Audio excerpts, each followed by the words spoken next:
तुम्हारी बॉडी तुम्हें एक वार्निंग देती है पर तुम इग्नोर कर देते हो। वो वार्निंग है यॉर्निंग या जमाई। यॉर्निंग बोर्डम नहीं होती, ये ब्रेन का इमरजेंसी कूलिंग सिस्टम है।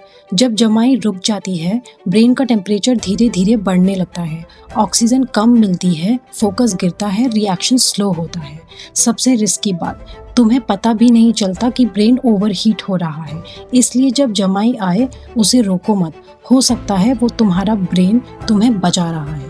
Happy learning.